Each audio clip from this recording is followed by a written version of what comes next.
Welcome to क्षमा coaching classes. कल मैंने आपको बताया था लाइंस एंड एंगल्स के बारे में बेसिक कंसेप्ट्स। आज मैं आपको पूरी डिटेल समझाऊंगी लाइंस एंड एंगल्स के बारे में। देखो, सबसे पहले मैंने आपको कल बताया था लाइन क्या होती है, जिसके दोनों साइड क्या हो, एरो हो। जिसके दोनों साइड एरो हो, जिन्हें हम मेजर नहीं कर सकते, that is called line.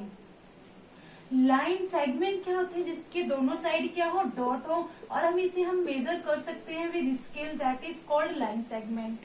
Line segment और लाइन में डिफरेंस पता चल गया। It can not be measure but it can be measure with scale, that's clear. अब हम आते हैं रे पे। रे क्या होती है, जिसकी एक तरफ डॉट होता है और एक साइड एरो, यानी कि एक तरफ से तो वो स्टॉप होती है और एक तरफ से चलती रहती है, दैट इज कॉल्ड रे। कल मैंने आपको नेक्स्ट वीडियो में आपको ये तीनों डिटेल्स बताई थी, लेकिन आज मैंने फिर भी दोबारा समझा दी है लाइन, लाइन सेगमेंट एंड रे के बारे में। और अब मैं आपको बताती हूँ लीनियर पेयर एंगल। देखो, कल हमारा था linear pair angle. Linear pair angle क्या होता है, एक लाइन सेगमेंट पे एक रे जाए, एक, दो या दो से ज्यादा जो रे जाए, वो that is called linear pair angle. मैंने बोला एक स्ट्रेट लाइन पे रे जाए, दो या दो से ज्यादा, या फिर एक भी हो सकती है, that is called linear pair angle. Suppose that ये एक्स है, ये 70 डिग्री है, दैट्स क्लियर। हमें एक्स फाइंड करने के लिए बोला x plus 70 degree is equal to 180, क्योंकि स्ट्रेट लाइन कितने की होती है, 180 डिग्री की। X is equal to 180 degree, ये पॉजिटिव है, इज इक्वल टू के बाद गया नेगेटिव, तो एक्स की वैल्यू कितनी आ गई, 110। यहाँ आपको लिखना पड़ेगा लीनियर पेयर एंगल। क्या लिखना पड़ेगा यहाँ पर आपको, लीनियर पेयर एंगल। आपको ये समझ आ गया लीनियर पेयर एंगल क्या होते हैं। लीनियर पेयर एंगल वो एंगल्स होते हैं जो एक स्ट्रेट लाइन पर दो या दो से ज्यादा कोई रे जाए, that is called linear pair angle, that's clear. अब मैं आपको समझाती हूँ, इतना तो मैं अपना नेक्स्ट वीडियो में आपको समझा चुकी थी, लेकिन फिर भी जो मैं आगे के कंसेप्ट बता रही हूँ उसको जानने के लिए आपको ना ये बहुत जरूरी था। देखो, ये हमारी है पैरेलल लाइंस। एल एम क्या है, हमारी पैरेलल है, एक स्ट्रेट लाइन। देखो, ये एक स्ट्रेट लाइन है जो एक ही डायरेक्शन में जाती है, that is called parallel line. ये दोनों एक ही सेम डायरेक्शन में जा रही है ना, that is called parallel line, that's clear. L parallel M है ना, एल पैरेलल एम किसके, और ये क्या है, एन। एन क्या है, ट्रांसवर्सेबल लाइन। कौन सी लाइन है, एन एक ट्रांसवर्सेबल लाइन। कहने का मीन्स मेरा ये है कि अगर दो पैरेलल लाइन, दो या दो से ज्यादा पैरेलल लाइन को कोई एक लाइन कट करती है, that is called transversal line. L और एम पैरेलल लाइन है, दो पैरेलल लाइंस है, या दो से ज्यादा हो, एल एम पैरेलल लाइन है दो, इसको कौन सी लाइन कट कर रही है, N, that is called transversal line, that's clear. अब मैं आपको बताती हूँ ट्रांसवर्सेबल लाइंस में आपको बता चुकी हूँ कि ट्रांसवर्सेबल लाइन क्या होती है। आपको अब हम बता रहे हैं कि इंटीरियर एंगल और एक्सटीरियर एंगल्स क्या होते हैं। इंटीरियर एंगल्स होते हैं जो अंदर के एंगल्स होते हैं, जैसे angle 3, angle 4, angle 5, angle 6, that is a interior angle, अंदर है नहीं एंगल्स। और एक्सटीरियर एंगल्स कौन से हैं, angle 1, 2, 7, 8, that is a exterior angle. मैं आपको एक बार लिखकर बता देती हूँ इंटीरियर एंगल्स क्या होती हैं। इंटीरियर एंगल है angle 3, angle 4, angle 5, angle 6, that is a interior angle. Exterior angle कौन से है इनमें, एक्सटीरियर एंगल्स है एंगल 1, एंगल 2, एंगल 7 और angle 8, that is a exterior angle. अब अल्टरनेटिव इंटीरियर एंगल्स पूछे क्या होते हैं। Alternative interior angle, alternative interior angle. देखो, अल्टरनेटिव इंटीरियर एंगल क्या होता है, अल्टरनेटिव होता है यानी कि क्रॉस वाइज। कैसा system, cross wise, that is called alternative interior angle. तो एंगल 3 किसके इक्वल है, एंगल 6 के, क्योंकि मैंने बोला है ना क्रॉस वाइज सिस्टम, यानी कि दोनों डायरेक्शन में देखनी होती है हमें, इसमें दोनों डायरेक्शन देख रही है। एंगल 3 किसके इक्वल है, एंगल 6 के, और एंगल 4 किसके इक्वल है, एंगल 5 के। हमें इंटीरियर एंगल में देखना है alternative, that's clear. Alternative interior angles are equal. तो एंगल 3 किसके इक्वल इक्वल है? एंगल 6 के। और एंगल 4 किसके इक्वल है? एंगल 5 के। That is alternative interior angle. अब हम बताते हैं alternative exterior angle. Alternative exterior angles. Alternative exterior angles क्या होते हैं? अल्टरनेटिव एक्सटीरियर यानी कि बाहर के एंगल, एक्सटीरियर तो यही होता है ना।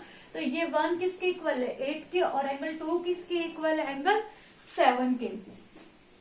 तो एंगल 1 किसके इक्वल है? एंगल 8 के। और एंगल 2 किसके इक्वल है? एंगल 7 के। That's clear.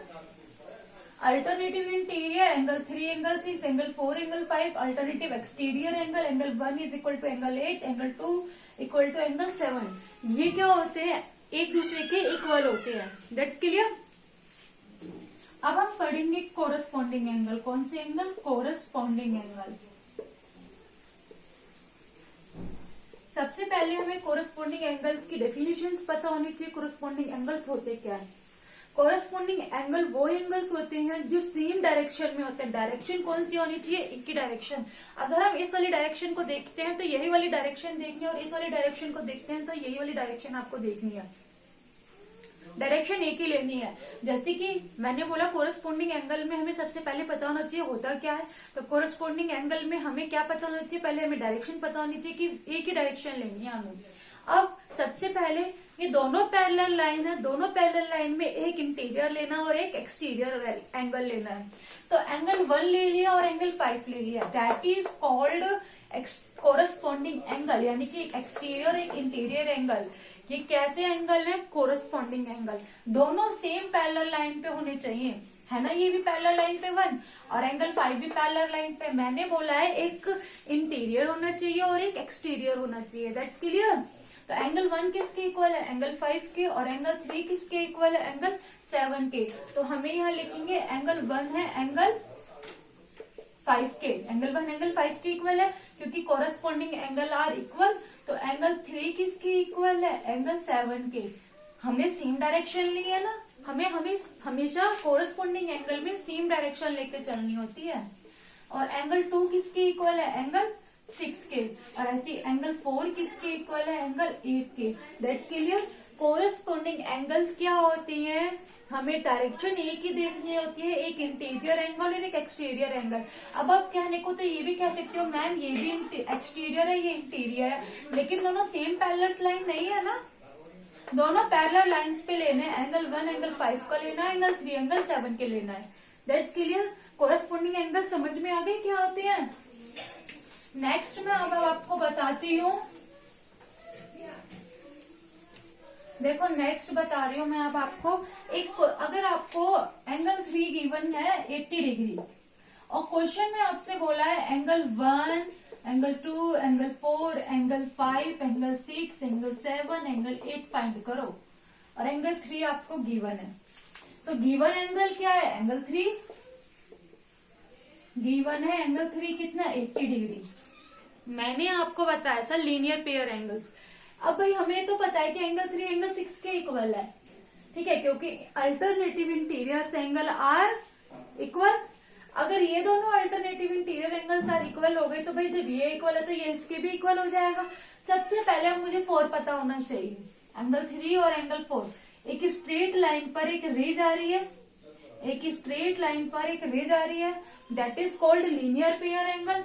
तो एंगल 3 प्लस angle 4 is equal to 180 degree. यहां लिखेंगे लीनियर पेयर एंगल, ठीक है। एंगल 3 आपको गिवन है 80 डिग्री और एंगल 4 आपको फाइंड करना है। तो एंगल 4 क्या हो गया? 180 माइनस 80, क्योंकि पॉजिटिव है इज इक्वल टू के बाद जाएगा नेगेटिव। तो एंगल 4 कितने का आ गया? 100 का। That's clear. ये हमें गिवन है, ये हमने फाइंड कर दिया। अब हमें पता है कि एंगल 3 किसके इक्वल होगा? एंगल 6 के, क्योंकि alternative interior angles are equal. तो हम यहाँ लिखते हैं angle 3 is equal to angle 6 कितना? 80।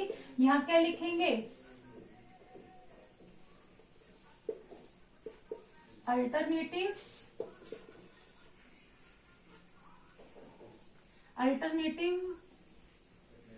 Interior angle are equal.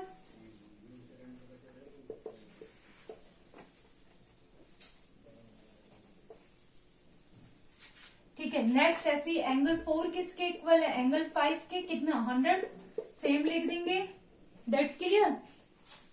Next angle 3 हमें गिवन है 80 डिग्री, ठीक है, ये हमें 80 डिग्री गिवन है, ये हमने सारे फाइंड कर दिए, एंगल 3, 4 और एंगल 5।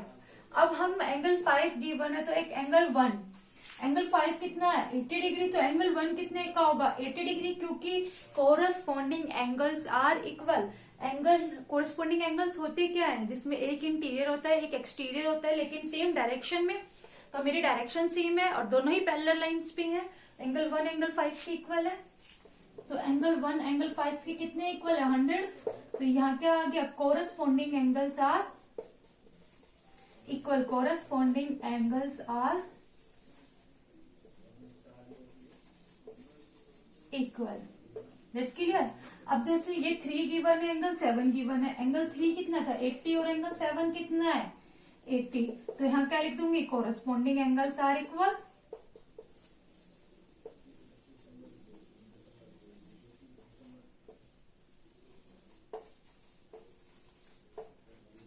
ओके, ये सारा हो गया। एंगल 4 किसके, देखो अब एंगल 2 और एंगल 7 ले ले, एक्सटीरियर एंगल्स आर इक्वल, या फिर आपको 6 गिवन है एंगल 2 ले लो, एंगल 2 एंगल 6 की कितनी इक्वल है 80, यहाँ क्या आएगा अल्टरनेटिंग, सॉरी कोरस्पॉन्डिंग, क्या आएगा कोरस्पॉन्डिंग, क्योंकि एक इंटीरियर और एक एक्सटीरियर और दोनों की डायरेक्शन क्या है सेम है।